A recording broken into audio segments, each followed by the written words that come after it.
যারা মিড রেঞ্জে থেকে একটি ভালো একটি স্মার্টফোন খুঁজতেছেন তাদের জন্য আজকের এই ভিডিও। তো বাংলাদেশি ব্র্যান্ড পোটন এর লঞ্চ করা একটি ফোন পোটন 13। আজকে এই ভিডিওতে আমরা এই ফোনটা নিয়ে ডিটেলস আলোচনা করার চেষ্টা করব।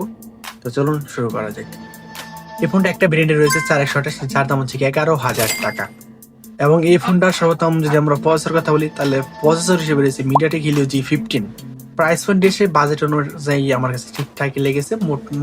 মোটামুটি টুকটাক গেমিং শেমিং করতে পারবেন, তেমন আহামরি লেভেলের না। দৈনন্দিন জীবনে টুকিটাকি সাধারণ গেমগুলো আপনি প্লে করতে পারবেন, বাট পাবজি, ফ্রি ফায়ার এগুলো প্লে না করাই ভালো।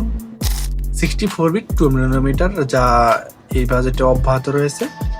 এবং এই ফোনটার যে ডিসপ্লে রয়েছে, ডিসপ্লে হচ্ছে IPS, যা হচ্ছে 6.75 ইঞ্চি HD প্লাস এর ডিসপ্লে, 19 হার্জ এর রিফ্রেশ রেট রয়েছে। এখন ডিসপ্লের কথা যদি বলেন, IPS গুলাতে আসলে এই 10,000 থেকে 19,000 20,000 এইগুলাতে হচ্ছে কি IPS থাকে। তো এইখানেও কোনো কমতি আমার কাছে লাগে না, খুব ভালোই আউটপুট পাবেন এই ডিসপ্লে থেকে।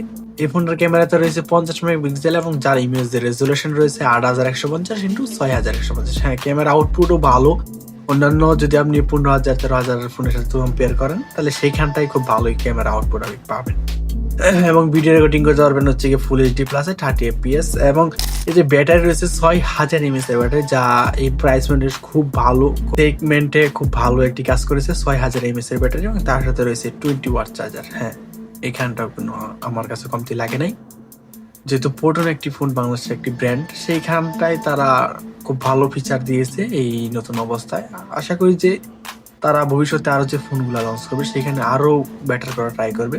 তো যদি আপনাদের মনে হয় যে না আমার এই ফোনটা কিনা উচিত, তাহলে অবশ্যই কিনা। যদি না হয়, না উচিত না হয়, তাহলে